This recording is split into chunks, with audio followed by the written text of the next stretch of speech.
मैंने अपनी ज़िंदगी में कभी इतना अजीब इंसान नहीं देखा था जितना अजीब इंसान मेरा देवर था। और अजीब बात तो ये थी कि वह बहुत ही कम उम्र था, लेकिन उसकी हरकतें बहुत ही ज़्यादा अजीब सी थी। जब मेरी शादी इस घर में हुई तो शादी की रात मुझे मेरे पति ने कहा कि मैंने अपने भाई को अपनी औलाद की तरह पाला है, क्योंकि मैं उससे पूरे 14 साल बड़ा हूँ। तुम भी उसका हमेशा ख्याल रखना, क्योंकि हमारी माँ इस दुनिया में नहीं है। मेरे ससुर भी थे और मेरी एक ननद भी थी जिसकी शादी हो चुकी थी, लेकिन उसका घर बिल्कुल इसी गली में था, इसलिए वो अक्सर आती जाती रहती थी या फिर अपने बच्चों को यहाँ छोड़ जाती थी। घर में रौनक लगी रहती थी। ऐसी बात नहीं थी कि घर अकेला था। मेरा पति भी बहुत अच्छा था, लेकिन एक दिन मेरे देवर ने एक ऐसी हरकत की जिसकी वजह से सब बर्बाद हो गया। उसकी हरकतें काफी अजीब थी। वो मुझे देखकर बहुत ज्यादा खुश था, और खुश तो खैर सभी लोग थे, क्योंकि सबका कहना था कि मैं इस खानदान की सबसे खूबसूरत बहू हूँ। किसी के घर में भी इतनी प्यारी बहू तो क्या, बेटी भी नहीं है, क्योंकि ये लोग जरा गरीब थे और गांव के थे। अभी भी इनके घर में गांव वाली परंपराएं चल रही थी। मेरे पति के पास तो बड़ा वाला फोन भी नहीं था, उसकी किराने की दुकान थी। वो कहता था कि मैंने बड़े फोन का क्या करना है, सारा दिन लोगों को सौदा सब देते ही गुजर जाता है, ऐसे में फोन देखने का वक्त ही नहीं मिलता, फिजूल खर्च है ये। मेरे पास फोन था, लेकिन उसमें भी मेरे पति को कोई इंटरेस्ट नहीं था। ये लोग काफी सादे थे। मेरा देवर बहुत खुश था, जैसे कि घर में होता है जब नई बहू आती है तो अगर नंद या देवर उम्र में थोड़े कम हो तो वो उसके लिए आगे पीछे फिरते हैं। ये भी मेरे बहुत नाज नखरे उठा रहे थे, और मैंने भी सोच लिया था कि हमेशा इनका ख्याल रखूंगी। छोटा है तो उसका इतना हक तो बनता है। फिर जब मैंने घर के काम करने शुरू किए तो मैं सुबह उससे पूछती थी कि वह नाश्ते में क्या खाएगा। वैसे तो इस घर में चाय के साथ पराठा खाया जाता था, लेकिन कभी कहता था कि मुझे सब्जी बना दे, तो कभी कहता कि मैंने वो वाला अंडा खाना है, ऊपर से पीले रंग का होता है, यानी कि हाफ फ्राई। मैं उसकी छोटी छोटी फरमाइशों को मान लेती थी और वह इसी में रहता। लेकिन वह एक अजीब सी चीज घर में लेकर दाखिल हुआ और हम लोग हैरान रह गए। यहाँ पर गांव का माहौल तो जरूर था, लेकिन इस चीज का यहाँ क्या काम था। वह एक घोड़ी थी। आजकल घोड़ी भी कौन सी सस्ती मिलती है। वो काफी सारे पैसे जोड़कर उसे खरीद के लाया था। उसने कहा कि मैंने ये पैसे खुद जमा किए थे और मैं इसको इसलिए लेकर आया हूँ ताकि रोज सुबह उठकर इसका दूध पी सकूं, क्योंकि कहते हैं कि इसका दूध पीने से मर्द का कद जल्दी लंबा होता है और वो ताकतवर भी हो जाता है। मुझे जल्दी जल्दी बड़ा होना है। सब लोग मुझे बच्चा समझते। उसकी बातों पर सब लोग हंस रहे थे कि ये तो वाकई बच्चा है। लेकिन मेरे ससुर ने कहा कि ठीक है, कोई बात नहीं, अच्छा हुआ कोई काम की चीज ले आया है। लेकिन एक बात मुझे काफी अजीब लग रही थी। फिर मैं उसके बारे में खुद भी अच्छी तरह नहीं जानती थी। मुझे लगता कि शायद हो सकता है घोड़ी का दूध भी बीमारियों में इस्तेमाल किया जाता होगा। अमूमन बीमारी में तो लोग कभी कभी शराब से भी इलाज करते हैं, जबकि शराब तो होती ही है नुकसान की चीज। लेकिन इस तरह से बिना वजह घोड़ी का दूध पीना मुझे नहीं लगता कि ये कोई अच्छी बात है। मैंने अपने देवर को इस बारे में समझाकर क्या करना था। उसे पता होता तो वह लेकर ही ना आता। पति से बात की तो पति ने कहा कि इसके पीछे मत पड़ो, नहीं तो लड़ाई हो जाएगी। अगर बाबा ने ये बात मान ली है तो फिर यही होगा। अगर वो इसे रोकते तो फिर वह रोक सकते थे। जब उन्होंने नहीं रोका तो हम रोकेंगे तो भागते करेंगे, कहेंगे कि बहू आई है तो छोटे देवर के पीछे पड़ गए हैं।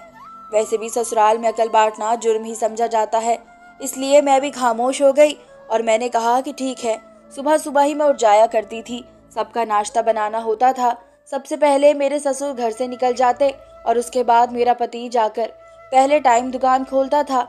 यहाँ लोग सुबह सवेरे ही जाग जाते थे और बाजार से खरीदारी करने के लिए आ जाते थे। देवर उठता और घोड़ी का दूध निकाल के सुबह सवेरे उसको पीना शुरू कर देता। मुझे तो दूर से देखकर ही अजीब लगता था, लेकिन पति ने कहा था कि मुझे इस मामले में बोलने की जरूरत नहीं है, इसलिए मैं खामोश थी। मैंने उससे पूछा कि तुम्हारे लिए नाश्ता बना दूं, तो कहने लगा कि नहीं, पहले मैं ये दूध पीऊंगा, उसके 2 घंटे बाद नाश्ता करूंगा, और कमरे में चला गया। आजकल वो काफी खुश था। छोटे लड़कों को बहुत शौक होता है कि वे जल्दी जल्दी बड़े हो जाए, लेकिन मेरे देवर के बड़े होने में 1-2 साल ही तो रह गए थे। वैसे इस घर में वो सबका लाडला था, जो भी चाहता था उसे मिल जाता था। उसने अपने कमरे में एक कंप्यूटर भी रखा हुआ था, जबकि इस इलाके में ज्यादातर लोगों के पास कंप्यूटर नहीं था। इसलिए बच्चे उसके पास आते और वे बच्चों को मेमोरी कार्ड में फिल्में डाल कर दिया करता था। इस तरह उसने पैसे जमा करके ये घोड़ी ली थी और उसने कहा था कि इसका ख्याल भी मैं खुद ही रखूंगा, इसके सारे काम भी मैं खुद ही करूंगा। किसी को ज्यादा तकलीफ नहीं होगी। ये तो अच्छी बात थी। दिन इसी तरह गुजर रहे थे। मेरा पति अच्छा था, लेकिन पूरा दिन काम में बिजी रहता था। हमारी शादी जैसे कि बस सिर्फ इसलिए हुई थी कि घर में एक औरत आ जाए जो घर के काम करे, क्योंकि इसके अलावा तो मुझे ऐसा लगता ही नहीं था कि मेरी शादी हुई है।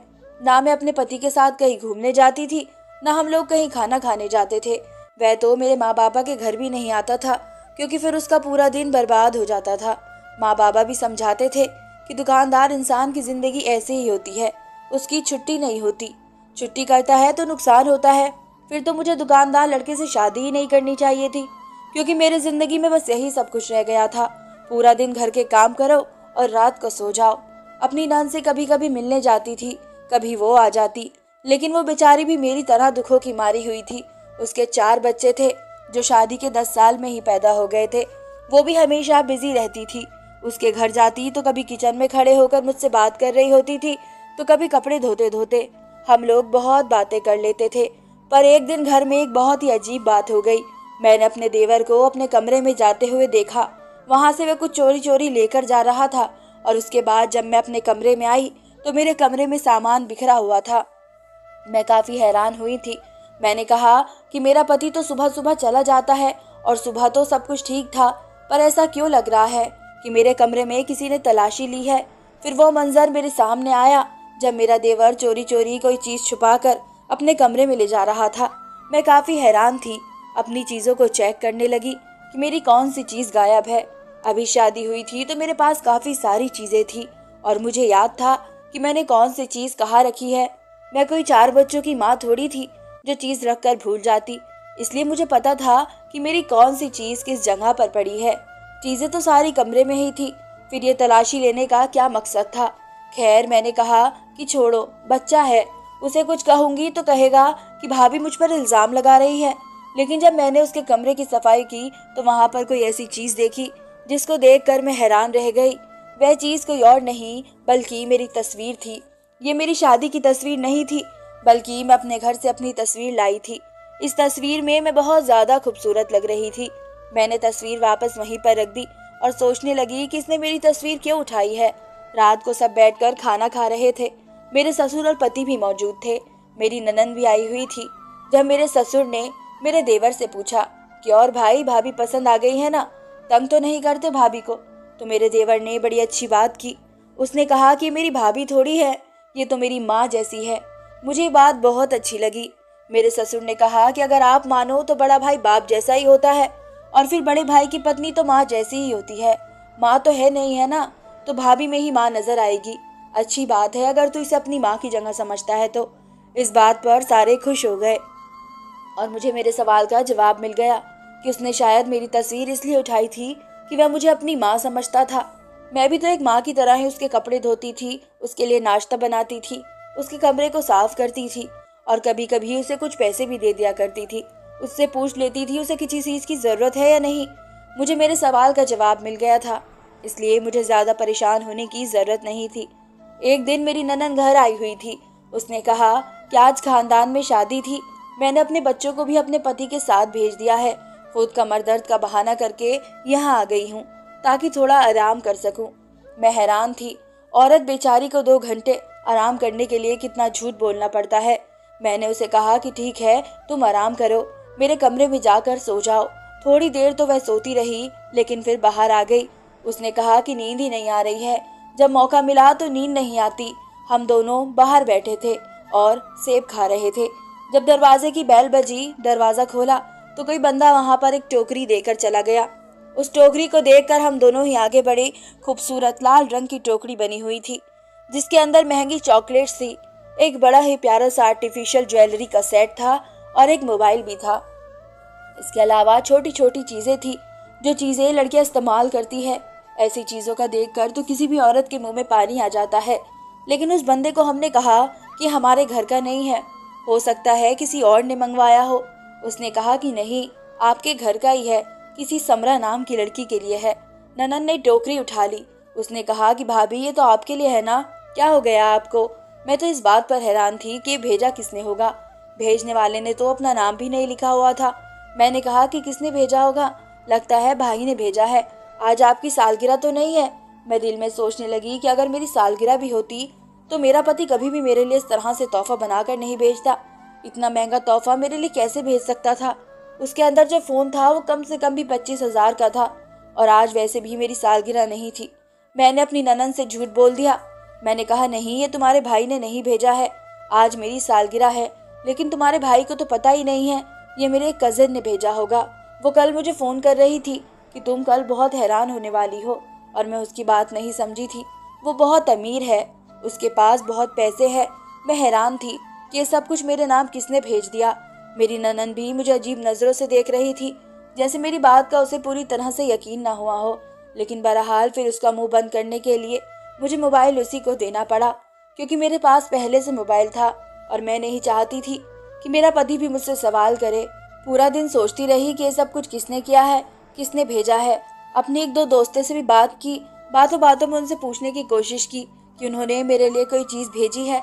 मेरी 2-3 दोस्तें बहुत अच्छी थी, लेकिन वह भी कोई इतनी अमीर नहीं थी कि मेरे लिए इतना महंगा गिफ्ट सजा कर भेज दे। अगर सारी चीज़ों के पैसे मिल जाए तो कम से कम 35,000 का खर्च किया गया था। और सबसे पहली बात तो ये थी कि यहाँ पर इतनी अकल किसके अंदर थी कि जब किसी से कोई मोहब्बत का इजहार करना हो तो इस तरह से गिफ्ट भेजे जाते हैं, टोकरी में सजाकर खाने पीने की चीज़ें रखी जाती है। यह सब कुछ तो बड़े अमीर लोगों के चोचले होते हैं। इस बात को छुपाना मेरे लिए बहुत मुश्किल था। अगर सिर्फ मैंने ही ये सब रिसीव किया होता तो मैं इसको कहीं छुपा देती, लेकिन मुश्किल ये थी कि मेरी ननद ने देख लिया था। वो जैसी भी थी तो मेरी ननद ही ना। मैंने उसको फ़ोन भी दे दिया। अब वो हर किसी को दिखाती और कहती कि ये मुझे मेरी भाभी ने दिया है। पता नहीं किसने ये सब कुछ मेरे नाम पर भेजा था, लेकिन इस मोहल्ले में कोई और इस नाम की लड़की थी भी तो नहीं जिसका नाम मेरे नाम जैसा हो और उसकी चीज़ धोखे से मेरे पास आ गई हो। जो कुछ भी हुआ गलती से हुआ, लेकिन ये सब कुछ तो अब हो गया था। फिर उसके बाद कुछ दिन गुजरे ही थे कि मेरे नाम पर एक और चीज़ आई, और इस बार ये चीज़ ऐसी थी कि इसके बारे में झूठ भी नहीं बोल सकती थी कि मेरी बहन या मेरी किसी कजिन ने मेरे लिए भेजा है, क्योंकि और कुछ नहीं, फूलों का गुलदस्ता था, वह भी बहुत ही खूबसूरत और बहुत ही महंगे फूलों का। इसके अंदर मेरा नाम भी था और मेरे लिए किसी ने भेजा था। सबसे बड़ा झटका तो मुझे तब लगा जब ये सब कुछ मेरे पति ने देख लिया, क्योंकि वह घर में ही मौजूद था और उसका कहना था कि ये तुम्हारे नाम पर किसने भेजा है। मैंने कहा कि मेरे किसी दोस्त ने भेजा है, तो मेरे पति ने कहा कि झूठ मत बोलो, तुम्हारी दोस्त तुम्हारे नाम फूल क्यों भेजेगी, वो भी बिना वजह। मैंने कहा कि उसका दिल कर रहा होगा तो उसने भेज दिए होंगे। उसने कहा कि कौन सी दोस्त है तुम्हारी, बात करवाओ मेरी उससे। मैं अचानक किसी से उसकी बात नहीं करवा सकती थी। अगर मैं अपनी दोस्त को कहती कि मेरे लिए झूठ बोलो तो वह बोल भी देती, पर यूँ अचानक तो बात नहीं करवा सकती थी, तो मैं आनाकानी करने लगी। मेरे पति के दिल में ये बात आ गई। उसने कहा कि देखो, तुम बहुत खूबसूरत हो, मुझे पता है, और मैं तुम्हारे काबिल भी नहीं था। तुम्हारे माँ बाप ने हमारे घर की शराफत देखी थी, अब उसी शराफत का बोझ तुम्हारे कंधों पर भी बहुत है। तुम जो कहती हो मैं मान लेता हूँ, लेकिन अगर दोबारा इस तरह की कोई हरकत हुई तो मैं माफ़ नहीं करूँगा, और तुम जो कुछ भी कर रही हो वो मत करो। मैंने कहा कि मेरी बात तो सुनो, आप मुझ पर इल्ज़ाम लगा रहे हैं। मेरे पति का कहना था कि देखो, तुम इस घर में आई हो तो तब से ही इस तरह की हरकतें शुरू हुई है। पहले तो यहाँ कोई गलती से फूल नहीं देकर जाता था, इससे पहले भी यहाँ एक गिफ्ट और आया था। मैं सब कुछ जानता हूँ। अगर मैं कुछ बोलता नहीं हूँ तो इसका मतलब ये नहीं कि मैं बेवकूफ़ हूँ। मेरे पति ने मुंह बना लिया और उसको मनाने के लिए मुझे न जाने कितने जतन करने पड़े। बात तो ठीक थी, मर्द कभी बेवकूफ़ नहीं होता है। ऐसे कौन किसी के घर में चीज़ें भेजता है, वो भी 2 बार। दिक्कत ये थी कि मैं कुछ कह भी नहीं सकती थी, क्योंकि जो शख्स से डिलीवरी करने आता था उसका काम तो डिलीवरी करना था। अगर मैं उससे पूछती तो वो भी ये बात नहीं बताता, क्योंकि वो सामान भेजने वाला था। उसे जैसे कहता वैसे ही वह लोग काम करते। ये तो उनकी नौकरी है, उन्हें अपनी नौकरी करनी होती है, उससे पूछने का कोई फ़ायदा ही नहीं था। मैं काफ़ी परेशान थी कि कहीं से गलतफहमी की वजह से मेरा घर ही ना बर्बाद हो जाए। मुझे किसी न किसी से तो बात करनी ही थी, तो मैंने सारी बातें अपनी बहन को बता दी। मेरी बहन भी परेशान हो गई। उसने कहा कि दीदी, आपके पीछे कोई पड़ गया है, किसी ने आपको देख लिया है और वो आपका दिल जीतने के लिए आपको गिफ्ट भेज रहा है। मैंने कहा कि मुझे किसी ने नहीं देखा। जब से शादी हुई है मैं कहीं बाहर आई गई ही नहीं। मम्मी के घर या फिर अपनी ननन के घर जाती हूँ, और उसके घर में तो कोई इस तरह का जवान लड़का नहीं है, सिर्फ उसके बच्चे और उसका पति था, या फिर उसके सास ससुर भी नहीं थे। समझ नहीं आ रहा था कि क्या हो रहा है। दिन इसी तरह गुजरने लगे। मेरे पति का रवैया किसी तरह मेरे साथ ठीक हो गया मैं उसे ये तो नहीं कह सकती थी कि अच्छा गलती हो गई, आगे से ऐसा नहीं करूँगी, क्योंकि मैंने तो कुछ किया ही नहीं था। अगर मैं उसे कहती कि गलती हो गई तो फिर वो यही समझ लेता कि मैंने कोई गलती की है। एक दिन मैं अपने कमरे में लेटी थी, मेरा पति घर नहीं था। दोपहर में सबको खाना देने के बाद मैं थोड़ी देर के लिए आराम कर लेती थी। मुझे नींद नहीं आती थी, क्योंकि दिल में एक डर सा भी था कि कोई फिर से ना आ जाए।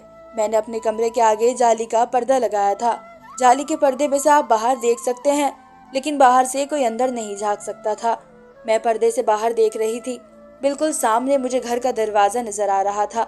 जब किसी ने दरवाजा खटखटाया तो मैं उठने लगी, तो मेरा देवर दरवाजे की तरफ चला गया। मैं वहीं पर रुक गई। मैंने सोचा कि खुद ही देख लेगा कि कौन आया है। हो सकता है मोहल्ले से कोई औरत आई होगी, मुझसे काम होगा तो मुझे बता देगा। पर सामने का मंजर देखकर मैं हैरान रह गई।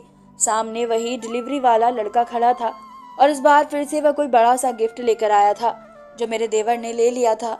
मेरा दिल घबराने लगा कि अब ये गिफ्ट लेकर मेरे पास आएगा और कहेगा कि भाभी आपके लिए किसी ने गिफ्ट भेजा है, यानी कि इसको भी ये बात पता चल जाएगी। मैं जल्दी से बाथरूम में चली गई कि अगर वो कमरे में आया तो मुझे ना पाकर यहाँ से वापस चला जाएगा, लेकिन वो मेरे कमरे में आया ही नहीं। मुझे किसी भी हलचल की आवाज़ नहीं आई। मैं थोड़ी देर के बाद बाहर चली गई तो वो शायद अपने कमरे में जा चुका था। इस टाइम वही घर पर होता था। मेरे ससुर भी काम पर होते थे। वो किसी अड्डे पर बैठकर टिकट वगैरह काटा करते थे, और मेरा पति भी दुकान पर होता था। फिर मैंने सोचा कि वह चीज़ कहाँ गई। वह तो मुसीबत का पिटारा था। अच्छा हुआ कि उसने अपने पास ही रख लिया, लेकिन ये तो हो सकता था कि वो बाद में मुझसे सवाल करता, लेकिन उसने मुझसे कोई सवाल ही नहीं किया। और ये भी कोई नॉर्मल बात नहीं थी। मुझे कुछ शक हो रहा था, क्योंकि मैंने अपने देवर को किसी से फ़ोन पर बात करते हुए सुन लिया था, और जो मेरे कानों ने सुना था उसके बाद मैं इतनी हैरान रह गई थी जितनी जिंदगी में कभी नहीं हुई थी। हमारे पास एक ही रास्ता था। मुझे पता लगाना था कि मेरा देवर क्या कर रहा है। वह रोज सुबह घोड़ी का दूध पिया करता था। वो मेरी ज़रूरत से ज़्यादा ही तारीफ करता था, और मेरी तस्वीर उसने अपने कमरे में लगा रखी थी। इसका क्या मतलब हो सकता था? इन सारी बातों पर मेरा ध्यान कभी भी नहीं जाता था, और मैं इन सारी बातों को नॉर्मल ही समझती थी। लेकिन जो मैंने अपने कानों से सुना था वो बिल्कुल भी नॉर्मल नहीं था। इसलिए मुझे पता था कि मुझे क्या करना है। एक दिन मैंने प्लान बना लिया और मैं अपने देवर के कमरे में ही छुप गई। पर कोई मुझे बुला भी सकता था, लेकिन फिर सोचा कि इस तरह तमाशा बन जाएगा। फिर मैंने एक प्लान बनाया। मैं अपनी ननंद के पास गई। मैंने उसे कहा कि मैं ज़रा अपने घर जा रही हूँ, घर को देख लेना। उसने कहा कि ठीक है। मुझे पता था कि वह कुछ नहीं देखेगी, लेकिन मैं उसे बता कर ही जाया करती थी। अगर कभी अकेली जाती तो क्योंकि मेरा मायका भी यहाँ से करीब ही था, मैं पैदल जा सकती थी। मैं वापस घर आ गई और अपने देवर के कमरे में छुप गई। वो कमरे में नहीं था, तो मैंने देखा कि इस बार जो सामान आया था वो उसके कमरे में ही पड़ा हुआ था, और उसने अभी तक मुझसे उसके बारे में कोई सवाल नहीं किया था, जबकि उसमें भी मेरे नाम का ही कार्ड था। उसके अंदर 2-3 मोबाइल थे और भी महंगी महंगी चीजें थी। उसको सजाने वाले ने लगता था 2-3 लाख रुपए खर्च कर दिए थे। मैं तो हैरान ही रह गई थी। जब मेरा देवर कमरे में आया तो मैं पर्दे के पीछे छुप गई। उसे नहीं पता था कि मैं इधर हूँ। उसने जाकर कंप्यूटर ऑन किया और किसी से बातें करने लगा। मुझे मेरी ननद ने बताया था कि उसने जिद करके कंप्यूटर लगवाया था। वो कह रही थी कि मेरे बाबा को मोबाइल पसंद नहीं है, इसलिए उन्होंने कहा कि हम किसी के हाथ में मोबाइल नहीं देखना चाहते, इससे नस्ल खराब होती है।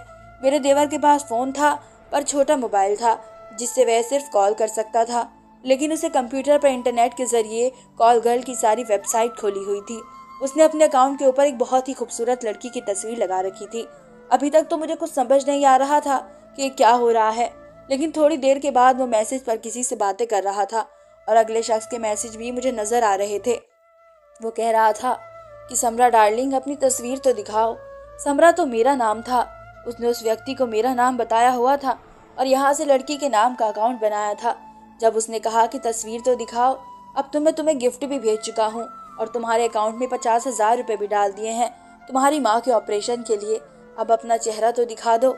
और फिर मेरे देवर ने वो हरकत की जिसकी वजह से न सिर्फ मेरा घर बल्कि मेरी जिंदगी, यहाँ तक कि मेरी इज्जत भी बर्बाद हो सकती थी। उसने मेरी तस्वीर उसको भेज दी।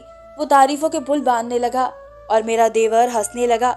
उसके बाद उसने उसे वॉइस मैसेज भेजा जिसमें लड़की की आवाज़ निकाल रहा था और इस तरह से बात कर रहा था कि जैसे ये समरा है और घोड़ी का दूध ये इसलिए पिया करता था क्योंकि इसके गले में कोई परेशानी हो गई थी।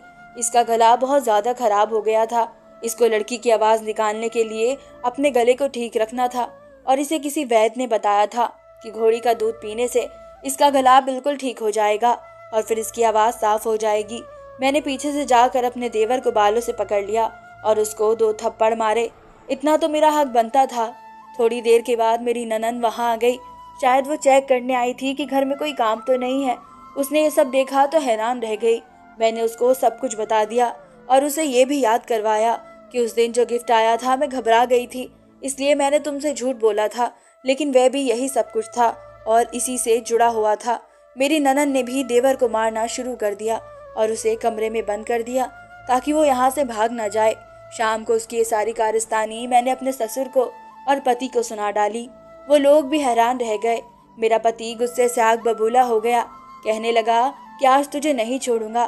तूने मेरी पत्नी की इज्जत नीलाम कर दी। न जाने वो मेरी तस्वीर कितने लोगों को भेजता रहा था और उन लोगों से बातें करता था, और जब वो कहते थे कि अपनी तस्वीर दिखाओ तो मेरी तस्वीर दिखा देता था। मैं इतनी ज्यादा खूबसूरत थी कि वह कुछ भी करने को तैयार हो जाते थे। वो जितने पैसे मांग रहा था उनको दे देते थे। तभी तो घर में मेरे नाम पर इतने सारे गिफ्ट आ रहे थे। तस्वीरें मेरी दिखा दी। लड़की की आवाज निकालने और मीठी मीठी बातें करने में वो वैसे ही माहिर हो गया था। मेरे सर में दर्द हो गया था और बार बार आंखों में आंसू आ रहे थे।